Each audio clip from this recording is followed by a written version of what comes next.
All right, Tony. So I got to ask you. Apparently, a couple weeks ago, you had a mental breakdown and wanted to quit fantasy football. Yeah, this season is driving me to that. This year is weird, man. I can't figure it out. And it just about week 5, because we put so much into this in the off season. We put so Right. much thought. And like in my main money league, I'm with a bunch of guys that basically look at it 2 weeks before the season, and I'm the highest scoring team, but I'm currently 3-5. At that point I was like, I don't know, 2-3. And I don't know, I can't figure this season out. And when you have injuries and then you have guys underperforming that you can't explain why the hell they're underperforming, it's frustrating as hell. That So is yeah, one of I the think everybody has the moments though where you're like, why the hell do I do this to myself? that is one of the worst Yep. things, because like you can have a team that's so good on paper, and like you said, you're still the highest scoring team, but you're probably scoring like second or third highest weekly. But you're Mm-hmm. always playing the guy who's finishing one or Going two spots ahead of you. exactly, yeah. And in that team, I've lost Odell Beckham Jr., I've lost Dalvin Cook, and I'm still the highest scoring team. Damn it! And I'm probably gonna miss the playoffs. It's horseshit. Yeah, I think my moment that was week 2. I think Sunday afternoon, week 2. I was like, I don't. None of us know anything about anything for football. I don't even know why we bother thinking we do. Yeah, It's But just fun. I just Steve mentioned it. I had to ask. He said he was giving you a hard time about it. yeah. They like to do that. Fluffy guys. They Those guys live are to bust balls. those guys are jackasses. Yeah, Whatever. exactly. Well, what's going on, everybody? We are back with another episode of the Gut Feeling Podcast. As you heard, Derek is here again, and we have a special guest from falafelhouse.com. It's Anthony Reimer. Tony Reimer, I guess. He brought him Yeah, on I'm only to... Anthony. Oh, go ahead. I'm only Anthony in court. So Yeah.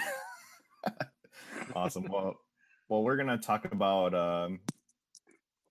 line and some of the fallout from that, and I thought it would be a good idea to bring in, since you just put out the article on falafelhouse.com about.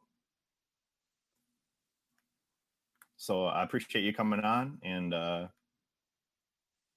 think we have a decent show today, so hopefully it's interesting. When we talk about the trade fallout, I didn't really want to talk about because everybody's talking about them, but I kind of want to gear that towards the other guys that are affected by the trades. Got to talk about first, and obviously it's crazy news today, but Deshaun Watson's at the top of our list. Tore his ACL in practice today, apparently out for the season. Brutal. yeah, it's terrible.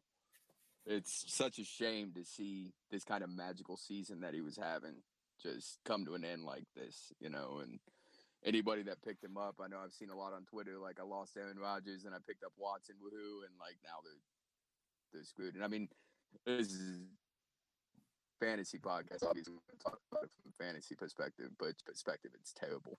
It's terrible, Right. for real, for sure. Like, even before the injury happened, I had put in our show sheet for today, like, the first thing was Deshaun Watson, is he for real? And then Jason messaged me today saying that he's out with a torn ACL. And I was like, shit, that sucks so hard, because he's having such a great season. Like, looking for a rookie of the year type season, maybe even an MVP if they did well. Who knows where it would have gone? But it's crappy for his young career. It's no fun in real life or fantasy. Yeah. Right, exactly. And when you put that on there, and you ask the question, is he for real? I kind of thought about it for part of the day, and I'm like, yeah, this guy's for real. Like, pretty bad, but he's a rookie. What do you expect? It's totally adjusted since then. Obviously, it's scored like touchdowns in a row, especially. Yeah, What's happened today is crazy. When you go into Seattle and do what he just did, the answer of whether or not he was for real, I mean, he proved that. Then I love the fact that he had like amnesia, because he threw 3 picks in that game, but Right. he brushed him off. He was still taking shots downfield. He was not afraid. and I love to see that. But I know in one of the falafel chats they were talking about like maybe does this RG3 him? Is he going to come back and be a different player? Like, is there any concern of that from you guys? I haven't seen. Yeah, Go ahead, Jason. There's got to be some concern, but I think he was off memory because I didn't see too many RG3 games, but off memory, he looked like he was a better player than RG3 already did. So hopefully he can bounce back from it and it won't affect him as much. And so I haven't seen a ton of Houston games, but what I do remember about RG3 is he's a mobile quarterback just like RG3 was, but RG3 would run and he would refuse to slide. He would take massive hits and just make himself vulnerable. So I don't think you can necessarily like they have somewhat of a similar game style, but I think Watson is smarter than that and wasn't taking all those big hits. So, I mean, sure, it's possible that they could follow a similar career path, but I think that their style of play is different enough that it was more RG3 made himself vulnerable, whereas Watson doesn't. I agree with that. And the one thing that I think was RG3 he was a one-read quarterback. He would look to his primary read. It was usually Pierre Garçon, and if he was covered, he was trying to run. That was it. Watson, from what I saw, he would more try to scramble around more in the mode of like, Russell Wilson or Aaron Rodgers or these guys that they're always looking downfield still. So he's just trying to create time in the pocket. He's not necessarily always looking to run like RG3 was. So I do think that it's better. I hope that this is early enough. RG3 was in the playoffs, so hopefully this is early enough that when he comes back, he'll still be confident. That's more what I worry about than anything is that he won't be confident in his running ability. And I remember like Carson Palmer back in 2006 when he came back from a torn ACL. He was always looking at his feet. He was always scared to death somebody was going to hit his knee. But Watson tore his ACL in 2014, and he came back the next year and was in the national championship and was a Heisman finalist. Right. So he's come back from this before. I didn't realize this was his second injury. Yeah, it's his second ACL tear. I think it was the opposite knee, though. I think from what Stefania Bell was saying on Twitter. Yeah, that still takes a toll on you, but like Derek said, it did stand out to me that RG3 just kept taking hits over and over again. I think that had a big impact on his injuries alone. But Watson didn't seem to really have that issue. This is just a crazy read option practice injury. Yeah, I want to make a broader point of this year. This year sucks. Like you wouldn't talk about like my mental, but this year sucks. I mean, we've lost David Johnson, Dalvin Cook, Odell Beckham Jr., Deshaun Watson, J.J. Watt, who's not from fantasy perspective, but he's still fun to watch. Pretty much anybody that you've ever seen in a commercial is on the injured reserve now, and it's terrible. It's just ruining how fun the league is, and I don't know what they need to do about that. I don't know if it has to do with the practice time or all of that kind of stuff. They need to be able to balance it out, but yeah, it sucks. Yeah, exactly. And it's fun it's not really fun, but it's interesting to watch people update like the all injured team and all the different positions. Yeah. It's crazy to see. Like, I think I saw somebody post something the other day and it was like, how many games would this team win? And it was the team that probably would win the Super Bowl. Oh yeah, easily. Yeah. I seen that. I think it was Scott Barrett that posted I think he's at least who I saw retweeted. I don't know if it was originally his, but yeah, the all injured reserve team. Yeah, that'd be a Super Bowl contender for sure. Yeah, it was a pretty unreal team. And I don't know, I saw somebody mention this again. Obviously, everybody's talking about injuries this year, but that it's hard to say whether the rate of injuries is actually higher or if it's just the rate that it's hitting the big name players and everybody's taking notice. And I haven't looked at the raw data. Not really a data guy, but to know. But I'm sure the number's there to say like maybe the rates of injuries are actually the same. It's just it's hitting all those superstars and all the fantasy players are getting pissed about it. Yeah, I think that probably is it. When the third string linebacker for the Eagles tears his ACL in practice, nobody gives a shit. But when Odell Beckham Jr. something happens, or when Deshaun Watson something happens, everybody takes notice. So Exactly. All right. Well, let's stop talking about injuries because it's depressing. Too depressing. Yeah. Yeah. You're gonna make me want to quit again. We've got some talk about, I guess, and then we'll talk about some trades. But Derek's got a good question here. Is Philadelphia the best team in the NFL right now? Talk some real football for a second. What do you think, Derek? Yeah, well, I put that in there because I don't know, they just seem to be a really complete team. Like, they have a pretty strong defense. Their offense is clicking everywhere.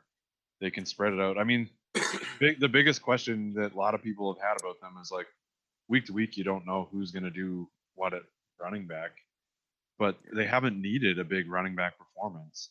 And of course, as we'll talk about a little bit later, like, they went out and they traded for Jay, so who knows if he's necessarily the answer, but Ertz has been a force. So when they play a team like the Broncos this week that's got a really strong secondary, they can just funnel targets in the middle to Ertz, and I mean, then they've got Alshon on the outside and Aguilar's there. They've just got a really strong team. So it seems like maybe they are the best team in the NFL right now, all around. But yeah, I think it's what perspective do you look at this question? Are they the best team in the NFL right now? Yeah, probably. They're probably the most complete team.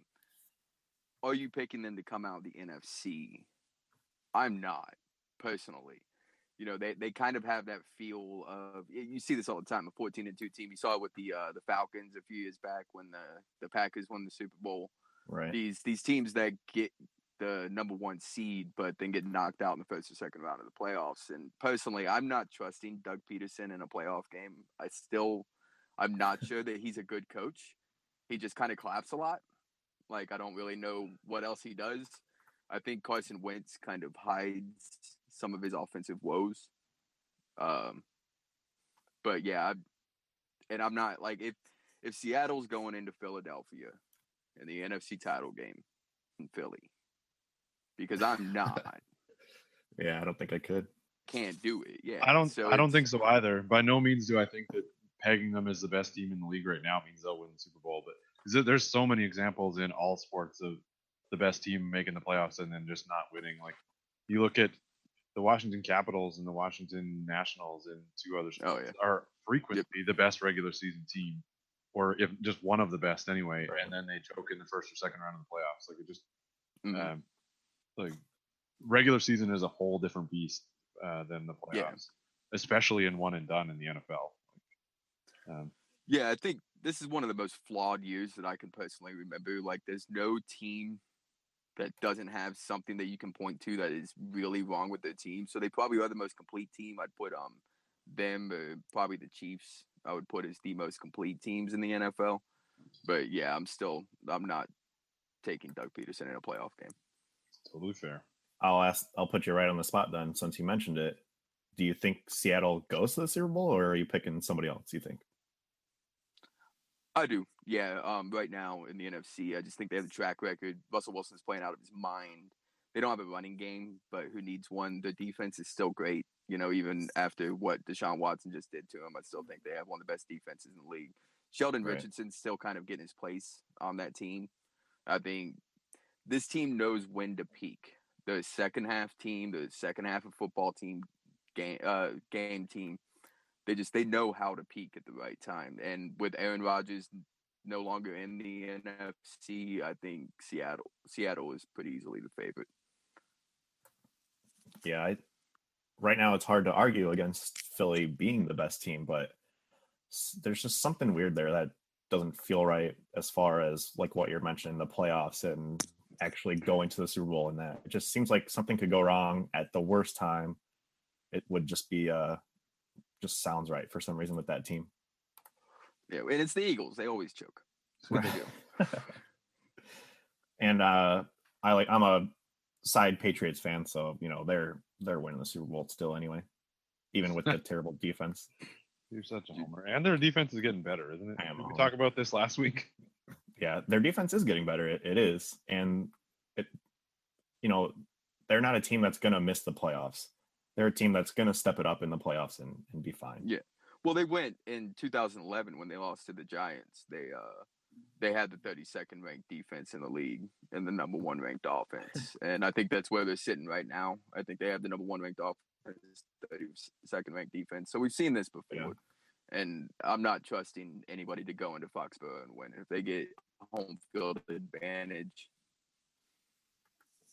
It comes back to the same thing you were just talking about, like a playoff team. The Eagles are not that. The Patriots are, even if they haven't completely figured it out to be the best team in the regular season. They're the best team in the playoffs. You can't really bet against them until they're done. Like you just can't bet against them. Right. I don't see the NFC winning the Super Bowl this year. Like regardless if it's the Patriots or the Chiefs, if they happen to pull it off, or the Steelers, I just can't see anybody from the NFC winning that Super Bowl. Seattle does scare me though. Seattle's, like you said, is a team that can turn it up, but I don't see the NFC winning the Super Bowl this year. I think if I had to pick right now between Seattle and New England, I would take Seattle in the Super Bowl if it ends up being that. I think that's probably the only team that could. But yeah, I think the Saints are kind of scary a little bit. If they can keep getting turnovers on defense, that's how they won in 2009. They didn't have a great defense, but they had a turnover defense, and the offense was just outstanding. Those just two watch running backs, man. It'll be Seattle, New England in the Super Bowl again, and they'll have a very similar last-second play, and they'll hand it off to J.D. McKissick to run it in for the score. Right. And Beast Mode will be like, "What the hell?" Yeah, right. Yeah. Oh Hey, man, he's just gonna party in Oakland and eat Skittles. He don't care. All right, well let's stay on Seattle here since we're talking about him already. So this weekend, apparently Eddie Lacy is going to get the start, and they said we'll see how it goes, which we all know how it's going to go.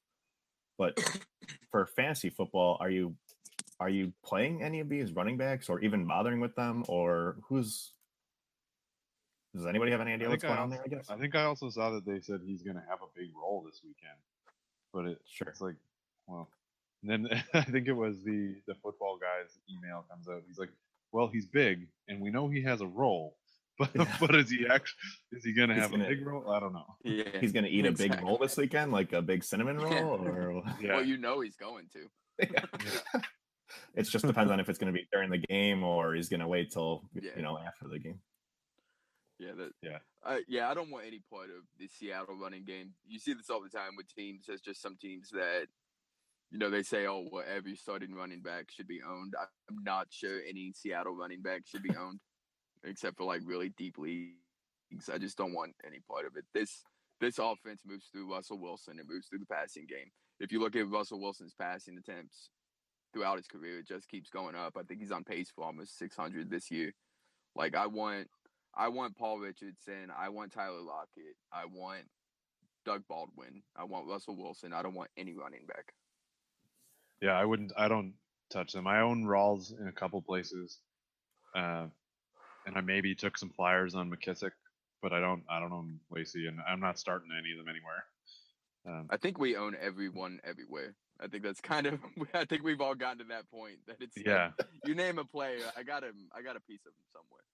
Yeah, I always laugh when people at work or just my friends or whatever is like, oh, do you have anybody going this game? I'm like, I have everybody going every game. I don't think you understand. I'm at the point where I'm not really rooting for anybody anymore. It's just a combination of whoever plays good.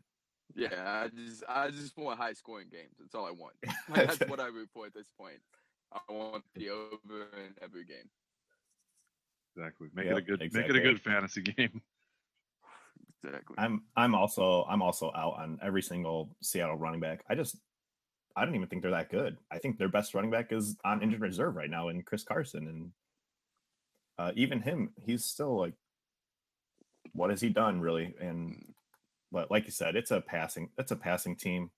They're only running the ball just to open the game up a little bit more and threaten people, but it's just nothing I want any part of.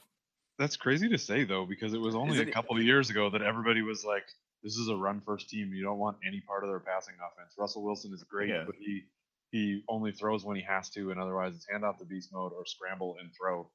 And now it's totally turned the corner where it's it's actually turning into a really good passing offense. It still doesn't seem to, like you mentioned, you want to have Tyler Lockett and have Paul Richardson, but like they're both so hard to predict when they're going to go off, and even Baldwin is kind of up and down. He has some really big games over 20 points, and then he'll have a whole bunch like single digits.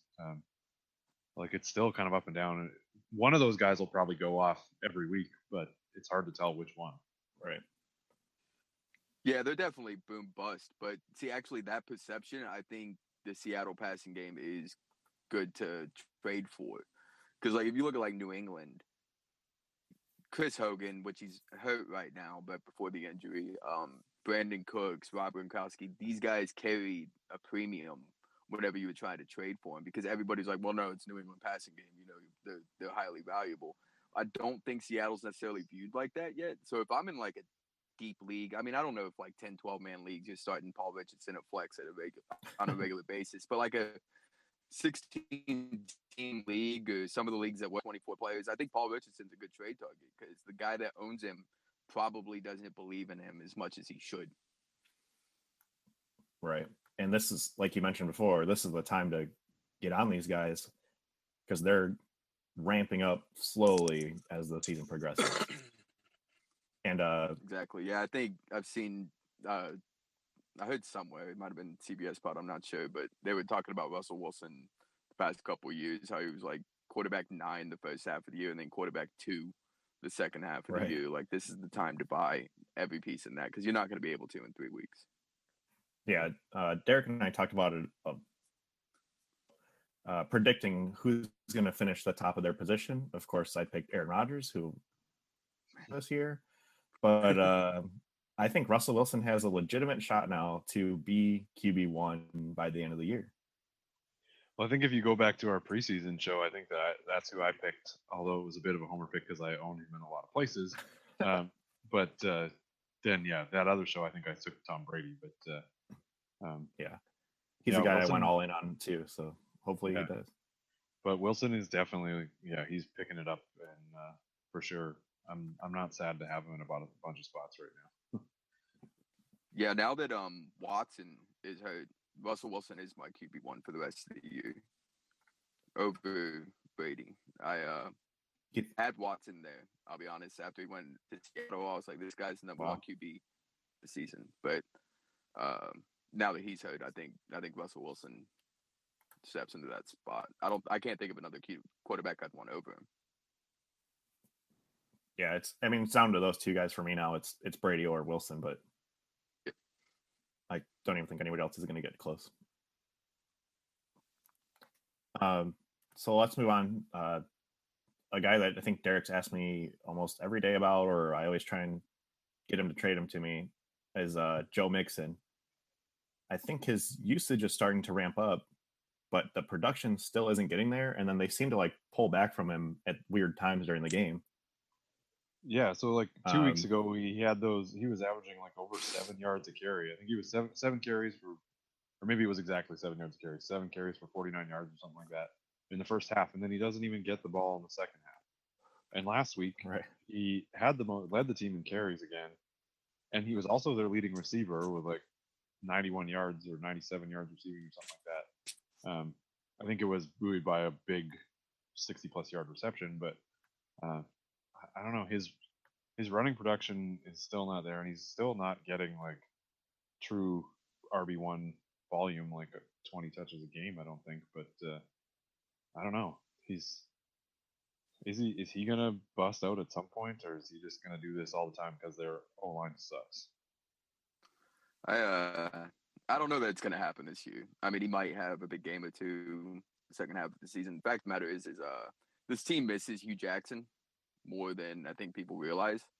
Just from a play calling perspective, Hugh was creative. He would do different things. You've seen even when Jeremy Hill sucked, they weren't afraid to give him the ball consistently. I don't think this offensive coordinator is doing it. I live in Cincinnati, and Bengals fans here, they want this whole staff gone. They're extremely pissed off, and a lot of the reason why is that Joe Mixon isn't getting the touches that they think he should get. He was my number one dynasty running back out of this class. Just on film, when you watched him at Oklahoma, I thought he was better than Fournette. I thought he was better than McCaffrey. I thought he was better than Hunt.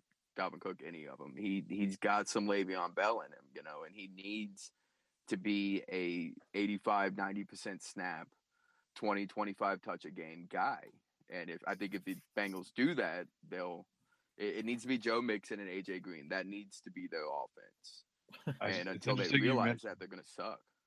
It's interesting you mentioned Le'Veon Bell. I think I've seen that comparison made a few times on Twitter or with like a few clips of like showing how he's got that like pause right before the O-line stutter step and then cut into the hole and what's blocked for him. Just the issue is he's got one of the lowest yards before contact or something in the league, so people are getting to him behind the line of scrimmage, so he's not really having any chance. And I don't know how that compares to somebody like Bell if it's just that he's a rookie or younger, but Bell didn't have a great rookie year either, did he?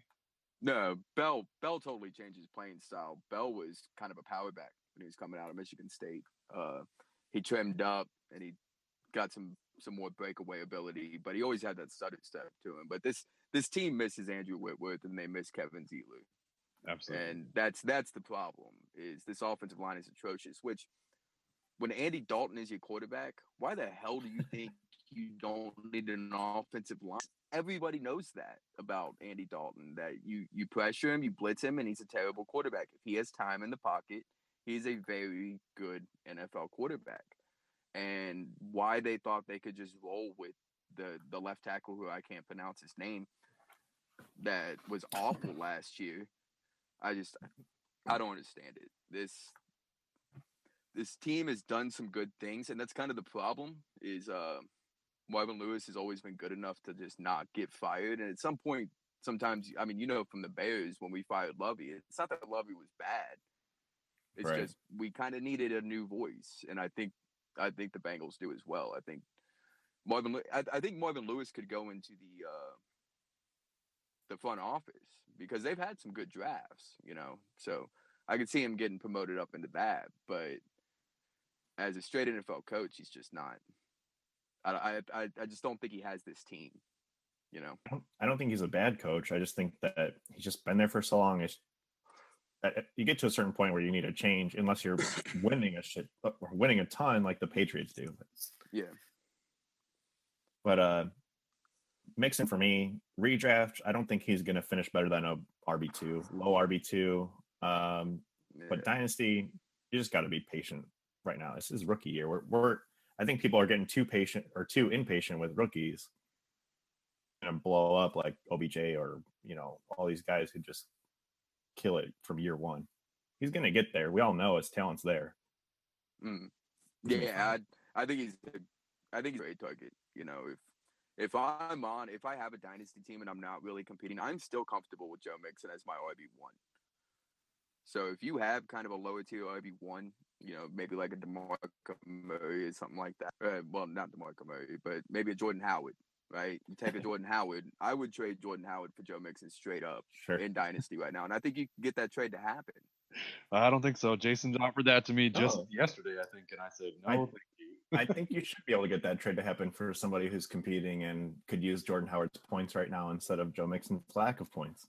Yeah. Well, I've got enough other really good running backs that I don't need Mixon. Let me rephrase this. I think you could get stupid people to make that trade. I think that could happen. I tried to get Derek to do it. I just said that. No, I totally get it. Everybody's to go on a Jordan Howard rant. Everybody is off Jordan Howard right now. I totally get that. I picked up 2 orphan teams that happen to have Jordan Howard on them more than a high second round pick, which is ridiculous. I mean, the dude was second in the league in rushing last year. He's a top 10 running back right now. I should be able to get at worst a mid first for him. And even then right now, I'm like, no, I'll just wait. I'll just hold on to him. No, I wouldn't trade Jordan Howard for anything less than a top 3 pick, honestly. I like I said, I'm not a huge believer in him. More that scares me as a Bears fan, because this last draft class and the one coming up are great for running back. So I'm kind of worried that we're going to miss out on somebody special for Jordan Howard. But that doesn't mean that Jordan Howard's not a good football player. And if this team's committed to him, he's gonna get the rock. They're kind of, to go on a little bit of a Bears rant, they're kind of treating Trubisky like Fox did Tebow, which that kind of worries me about Trubisky's development. They're just handing the ball off and they're running bootleg with him. That's all they're doing. So if they're going to continue that, then Jordan Howard's going to get volume and he's going to be decently productive with it. And he might never be the top running back in fantasy, but I don't see him finishing anywhere lower than an RB2. Even when I didn't like him coming into this season, it wasn't him. It was where he was being drafted. I didn't think he was a top 8 back. I thought he was an RB2. And right now I've been proven wrong by that, but I don't think with the volume that he'll finish anywhere lower than an RB2. All right. I think we've got enough Bears talk for the day. Never. So take Jordan Howard, right? Trade him to the Patriots for their new early second round pick in the first round, right? One of these rookies coming out. Boom. Yeah, I'm actually not a fan of drafting running backs in the first round. I know I might have contradicted myself. I'm not really either. But I mean, you look at like a Kareem Hunt. There's gonna be a guy in this next draft class that, I like that kid. I can't think of his name right now, but he plays for San Diego State. He might be a 3rd round pick, and he's got all the tools. I was just watching film on him, and there's just a lot of guys like that have all the tools in every facet of the game that I think they might miss out on because they have Jordan Howard, and I think in a few years they'll probably regret it. Well, we'll see. We'll see what happens with the Bears. So we got anyway. Yeah. Anyway, they suck. Let's go on. All right. So let's talk about the trade fallout. Tony, you touched on some of the guys that got traded in your article. So check that out. But I kind of want to talk about these players that are around these guys, or like in Miami's situation, the guys who are left now. Guys. Let's just start with Miami, I guess. I saw people blowing their waiver bidding on Damian Williams, Kenyon Drake. I don't know why, because if JHI can't do anything, if JHI can't do anything there with the bulk of the load, why do they think that these two guys splitting are going to be any better? It doesn't make any sense. What did they get a second round pick for Jai? They got a second round pick? Fourth, I think. Yeah, that was a fourth round 2018 fourth. Okay.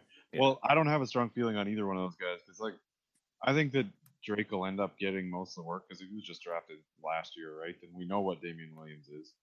I think they'll. Terrible. Yeah.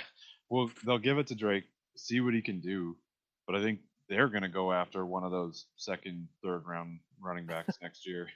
Exactly. If they're picking in the top 10, I think the great Barkley destination. Gase will draft Barkley if he's there. I guarantee it.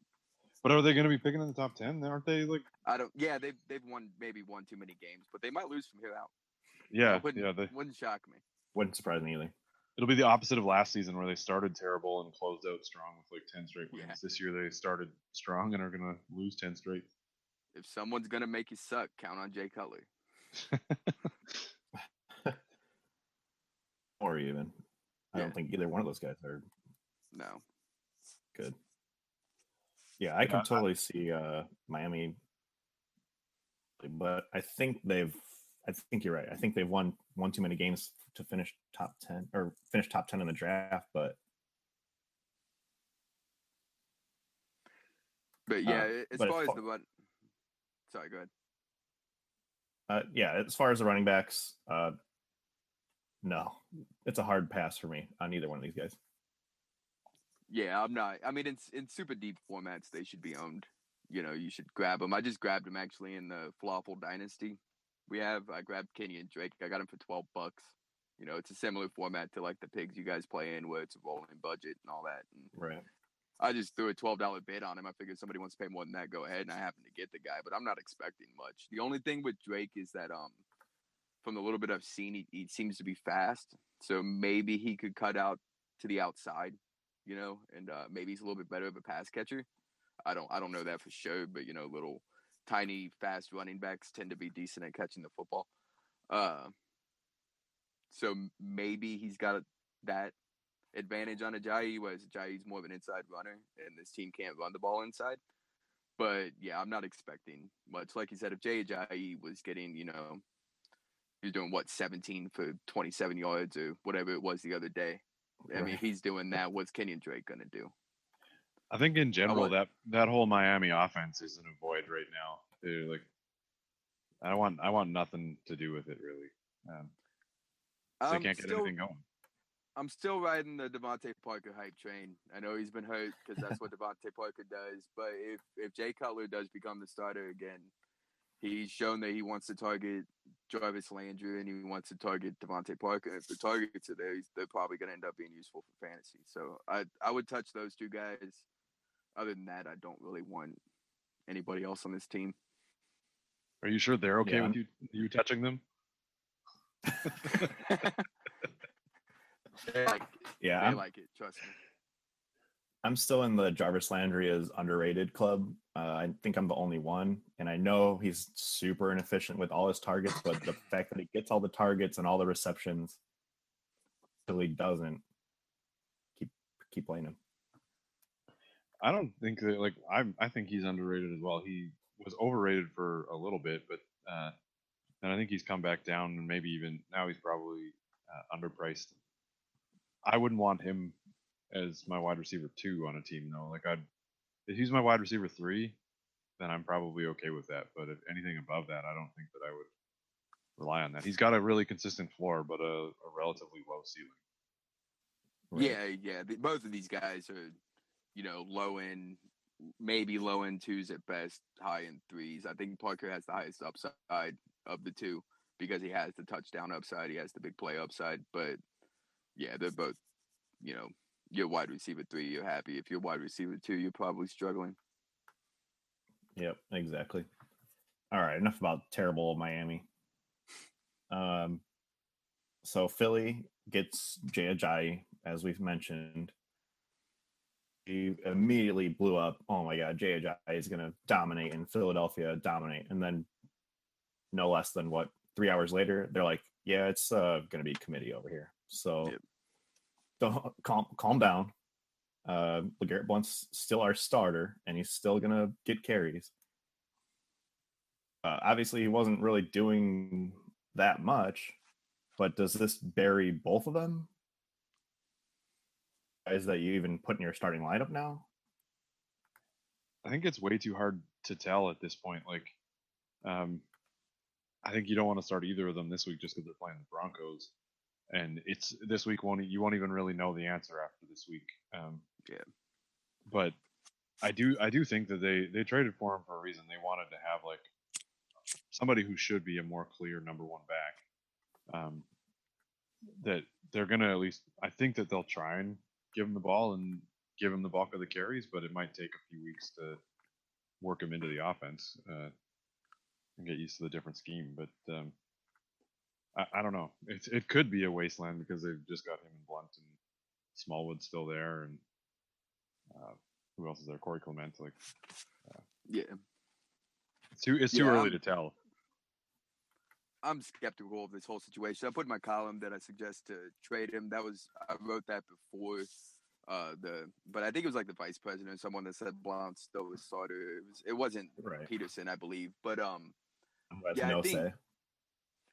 think if you could take this hype from him trading and somebody's hyped up about it, you could take, because if you have Jay Ajayi, your team's in one of two situations. Either you suck and you don't have the ability to wait and see if he gets the job, or you've been getting by with other running backs anyway. That's the only two situations you could be in if you have Ajayi. So he's an expendable piece of your roster anyway. So if you can take him and add him to like a Chris Thompson type or someone like that, and go get a Melvin Gordon who's on a bye this week, go get a Devonta Freeman who's been underperforming, and kind of solidify your roster that way. That's what I would suggest to do.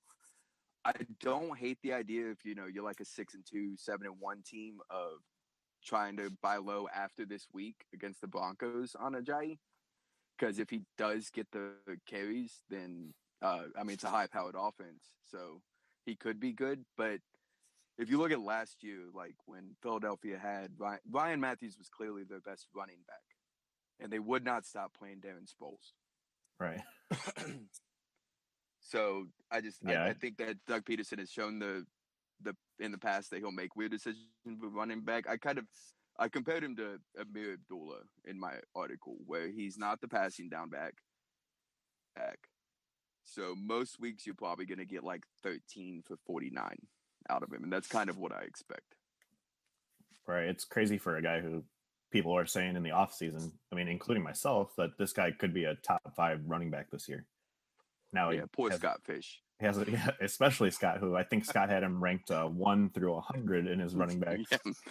Yeah. And first at every single position. Right, exactly. But yeah, it's a guy who just was. I mean, it's been a disaster of a season for him, and with this, I really don't think that it gets much better. I think it's just a situation where he's not gonna pay off this year. Maybe next year. No, and this move made total sense for the Eagles, just from a football perspective. You throw a 4th round pick out there, you see what you got in the guy. If not, I don't think his need, but even if it is, I think it's like $600,000 or something like that. So I mean, it's just a high upside, no risk move for the Eagles as a team. But from a fantasy perspective, I'm not buying a lot. It might help his dynasty value a little bit if he can get the job, going into next year. But for this year, I think it's kind of a wash. Do you think it affects the passing game at all? Like now that they have a halfway decent running back in Jay Ajayi, do you think that they'll maybe try and run a little bit more, and this will affect the passing game? I think it's possible that the volume decreases, but probably not, because they're probably going to continue to do the same thing they're doing. They may just establish it with just a single running back doing it. Like if Ajayi can take the job and actually get the bulk of the carries, he maybe still just gets the same thing that all the rest of them are getting combined, and every week, rather than, okay, this week Smallwood's going to get some carries, next week Blunt's going to get some carries. I don't think it does, unless somehow they establish a bit of a run game and it actually helps the passing offense because they have to focus more on stopping the run. But I don't see that happening either.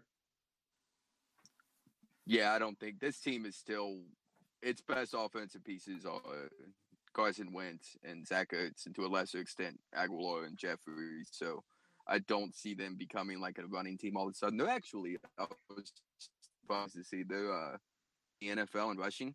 It's the gut feels pod, and your gut that just feels wrong. It doesn't feel like that they should be there, but apparently they are. So I mean, they've been mildly effective running the ball as it is. I don't see them changing a lot. Like I said, maybe they go to a 1-back system as opposed to, using 3 guys. But yeah, they're still best on offense when they're passing the ball. And the way Wentz is playing right now, why would you go away from that? Right, that makes sense. Another team that we have to talk about is actually playing right now, Buffalo. Kelvin Benjamin gets traded over there from Carolina. Doesn't play tonight. We kind of talked about it before the show, but I mean, I kind of thought Zay Jones would definitely be a benefactor of that, but unfortunately he gets injured tonight too.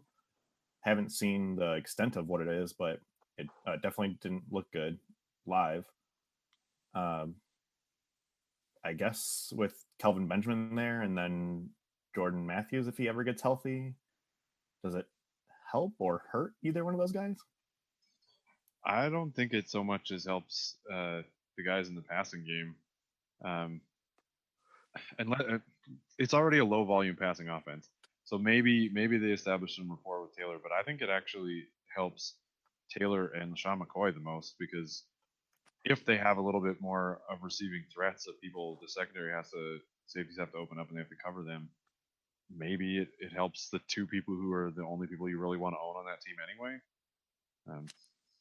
Just improves their outlook. And like Taylor and McCoy have been pretty solid over these last few weeks anyway. I think they started kind of slow, but I think it helps them more than anything.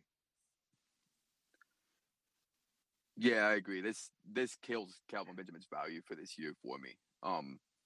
Really, it hurts him in the long run too, in my opinion, just because I think Buffalo isn't going to be throwing for as many touchdowns as Carolina does anytime soon, and that's kind of Kelvin Benjamin. That's his forte. I think it's a good move for the Bills, like from a football perspective. I think it's good for them because they had 2 slot guys. That's what Zay Jones is if he's not out for the season, and That's what Jordan Matthews is. So it gives them that X receiver that defenses have to worry about on the outside. It gives Tyrod, who isn't the most accurate guy in the world, a guy that can go up and jump it. If Kelvin Benjamin's not great at a lot, but he is good at kind of that power forward, box you out, catch the rebound type move. So I think it helps him from that, but it hurts Kelvin Benjamin. If you can get the value that you could have a week ago for Kelvin Benjamin, sell him. Right. Because this year and long term, I think this hurts his fantasy value. Yeah, from a football perspective, I mean, Buffalo goes into this season with Sammy Watkins essentially as their only wide receiver. Now they're coming out with Jordan Matthews, Kelvin Benjamin, and Zay Jones, if he can get everything together. He's still a rookie, but it's Jordan Matthews and Kelvin Benjamin are two guys that have always been, or at least a general public consensus is like, these guys are okay, but putting them all on the same team might help, at least from a football perspective. From fantasy football, I think I'm staying away from all these guys, but because it's going to be one of those things where you never know, like in New York, you never know which guy is going to get the targets. And they're already such low volume passing that it's right. If anybody, it's going to be one of them. And it depends also if Charles Clay is coming back anytime soon, because he started off the season really strong. So I was listening to the Dynasty Blueprints on the way home from work today. I think Matt Williamson was saying, it's like, this kind of feels like a trade that a fantasy team makes when they start off the season thinking they're going to be bad, and then they're like, oh man, we're going to push for the playoffs, so let's actually try and do something to help us out. Yeah. That's a perfect analogy for this, because they were like totally tanking before the season, or at least it seemed, and they're like, oh man, we're actually okay. I just think that Kelvin Benjamin, it might help his self-esteem because he's like immediately the skinniest person in Buffalo. So, I think, it might give him a little boost, for his body image, which is important, Yeah, that sounds fair. I mean, he's skinnier than Mike Tolbert, who's on that team, right? Exactly. The last team I wanted to talk about, I think it was the most underrated trade of the trade deadline, is Seattle getting Dwayne Brown from the Texans. I think it's a huge boost to the offensive line. As we kind of already touched on a little bit, Seattle's a second half type team. I think this will definitely help Russell Wilson from just like having to scramble and do things on his own. But this seemed like a trade that wasn't talked about by anybody. It seemed weird to me. I think even as we talked about the Seattle running backs earlier in the show, none of us mentioned the trade because we don't think it helps any of the running backs. It still just helps the passing game because it gives True. Wilson a little bit more time and decreases the chance that he's going to get sacked. So it gives him more time to do magical things. Yeah, I do think like any other trade deadline, this would have been like the biggest trade. Holy shit, this just happened, But in this trade deadline, it just got overshadowed because so many other big moves happened, But Russell Wilson doesn't things out. He's never had a great off. Having a good left tackle definitely doesn't hurt anything. Maybe it gives a slight boost to the running game, but the interior line is still terrible. And like Eddie Lacy's not breaking anything around the the left edge, So I don't, and neither is Thomas Wallace at this point. So yeah, I think it does give just a boost to that offense as a whole. If Russell Wilson's able to have more, it's able to get open downfield more. But yeah, I think it's about it. It's a good thing for Seattle. Good move. They keep making good moves. It's what Seattle does. All right. Well, that's everything we've got for information. I did want to touch on, or Derek wanted to touch on our article, #doing things now on falafelhouse.com as well. Yeah, this week's version of it should be out probably tomorrow or soon anyway. Right. Not a good start for the first 2 weeks, I'll be honest. Last week we had Deshaun Jackson versus Nick O'Leary. Jackson kind of had a bust of a game, happened to pull it off because Nick O'Leary didn't do anything, I don't think. He had one catch for 5 yards. But it's hard to find a player to do this, as we found out this week. But check it out there. Derek's got a new avatar for the weekend. I thought it was creative what I did there, but I don't know what I'll do next week. Well, you're just going to be changing your avatar next week. That's all. You'll all. Well, I think I lost you there. What was that? I said you'll all agree with me when you read the article. There's a chance. There's a chance that when I submitted the article, I said I think I lost this week. But don't tell Derek. I think we're Yeah, I said don't tell Derek, but I think I lost. But so check that out. It should be out tomorrow or today, depending on when I get this audio out. But Tony, thanks for jumping on with us. Glad we could talk about the Dynasty trades. Definitely check out your article too. Thanks for having me on. I appreciate it. Anytime. Yeah, and you can find the podcast on the Falafel House Fantasy Football Podcast feed. We're joined up with them now. Jason is on Twitter at Jason Tran. I am at the FFRX, and the show is at Gut Feels Pod. And Tony, where can they find you on Twitter? At Mr. Me Seeks FF. All right.